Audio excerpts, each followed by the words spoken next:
Thank you, everybody. Indeed, the objective of my presentation, if I can have the slides, is to set the context of renewables, where we are in terms of market trends and in policy trends, what policies have worked, why. And in that respect, I apologize for bombarding you with a set of graphs, but you know, we at the IEA, we cannot do it without graphs. So apologies for this.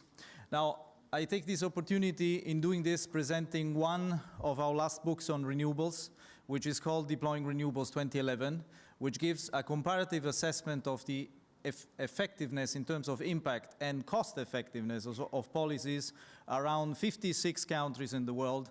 And I am, of course, very pleased to do that here, particularly, and I'm grateful to ENEL, which co-funded this study. So let me express this gratitude to the company and my pleasure to being here today.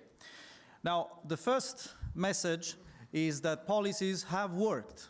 And I would like to add that in the recent Clean Energy Ministerial meeting that Minister Clini just mentioned a few minutes ago, our report and our Deputy Executive Director very clearly stated that only for renewables policies have worked. This is not the case neither for energy efficiency, nor for carbon capture and storage, and nor for nuclear energy.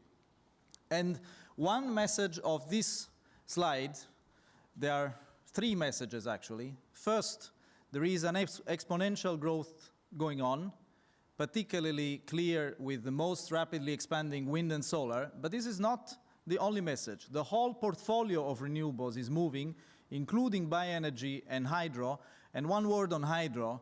Hydro, the potential of which is far to be exploited also here in Europe, but in other parts of the world, it will continue to play a major role in the portfolio of renewables in the future, and it will have a new role for balancing variable renewables in the future. The second message, the third message, is that the focus of this deployment is shifting from OECD countries to other countries in the world, and this is particularly true in the last years in Asia, but it will soon go to other areas of the world, the MENA countries being under our radars exactly because it's one of the areas in the world where we prospect a big development to come.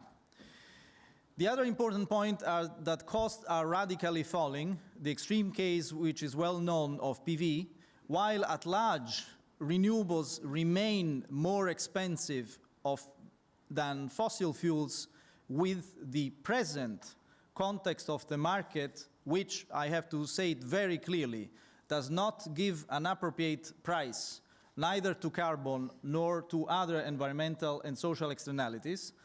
In general, we see that more renewable technologies are getting competitive in a broader set of circumstances, and these open new deployment for opportunities. Now, what kind of policies have worked and in what countries? The graph that I'm going to show you is a little bit complicated, but just to make it very simple and short, the vertical axis is a measure for the impact of policies in terms of deployment, and the horizontal axis is a measure of costs. And here you see the results for wind. The green area, these are the leading countries.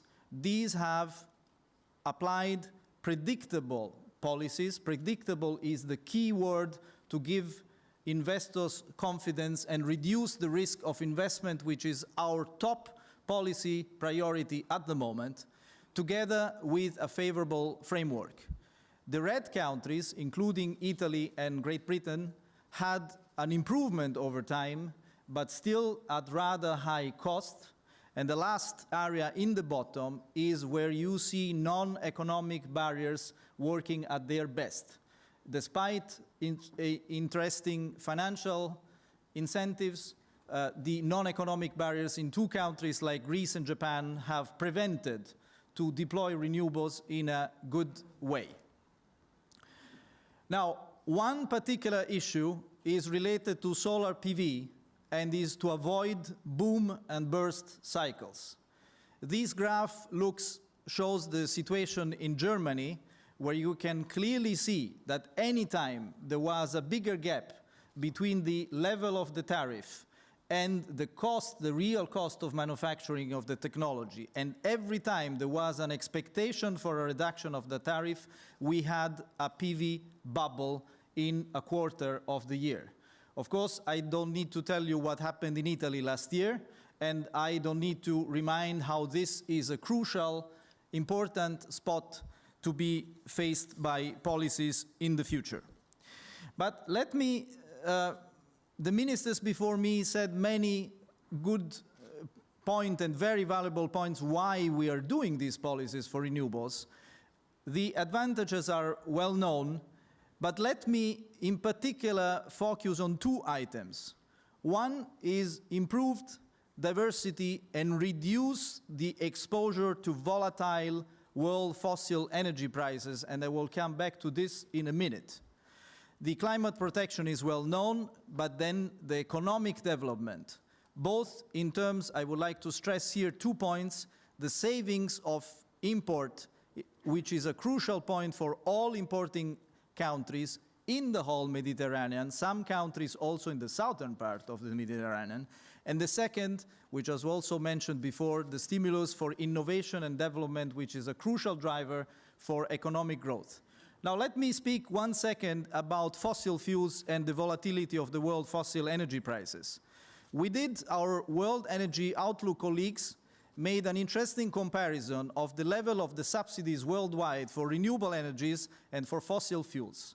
Now, the renewable energies worldwide were estimated at 66 billion. This includes electricity and biofuels.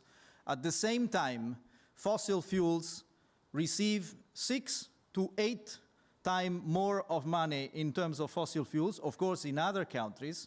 And this very much depends on the oil price.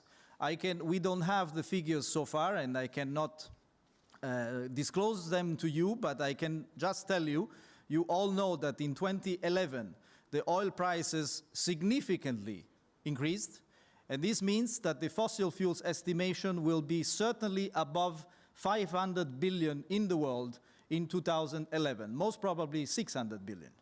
Now, this is something to keep in mind, first, when we speak about level playing field between renewables and fossils, and the second, when thinking about expanding in a context like the southern part of the Mediterranean area, where in many countries, fossil fuels are heavily subsidized. And this is a political challenge that RES4MED and that all networks will have to struggle with.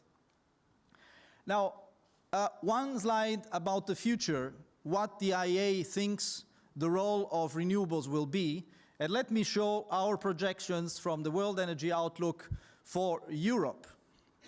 Now, in Europe, in 2009, this was roughly the situation in terms of generation, and this is what we think will happen in our central scenario, new policy scenarios, in which you can see that many renewables growth.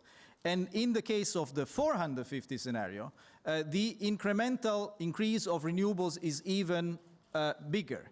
In terms of shares, you can see that we expect a growth of renewable electricity from today's 19% to certainly at least 43%, and in the most climate-friendly scenario, up to 56% of the renewable share in electricity supply. This is the European situation.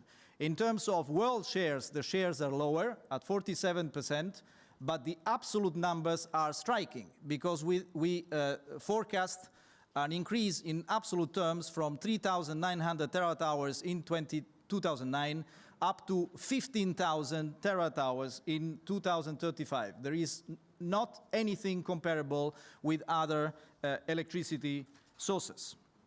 Now, what are the main 4 important drivers to do that? We think there are 4 challenges for renewable policies. First is to accelerate the market growth while maintaining the cost. This is certainly in particular related to maintaining the cost of PV and avoiding boom and bust cycles.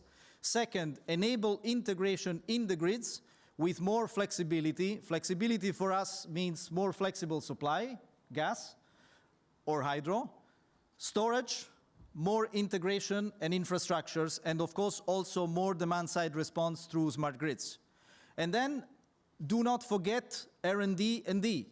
While renewables are mature technologies, are fully reliable, all of them have second or third generation technologies that are about to come. The example of PV, again, is one possible example to that. And then last but not least, the crucial point, and this is also why we are here today, expand renewable market to more countries. We know that there are more than 100 countries in the world that have renewable energy targets and policies, but in the majority of them, the deployment has not even started.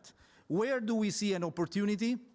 So far, investments in renewables have been in fossil fuel importing countries with high GDP.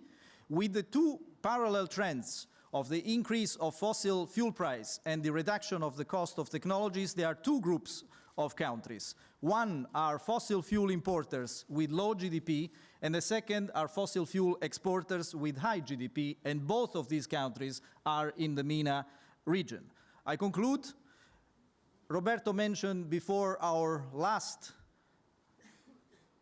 journal, and also an open editorial by our executive director who explicitly mentioned renewables are coming of age, and we should not confuse the necessary adjustment of policy tariffs with the support for policies.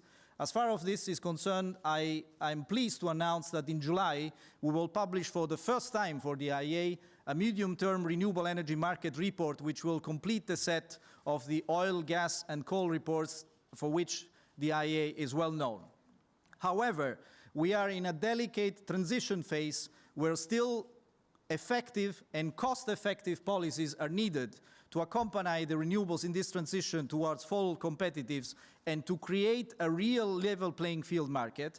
And in that context, it is crucial to expand into new markets. The Mediterranean is seen by the IEA as a key expansion market, and I'm pleased to announce that we will have a workshop in Rome on October 5th, which will be co-organized and co-hosted by RES4MED, the International Energy Agency Renewable Energy Working Party, and our International Low Carbon Energy Technology Platform.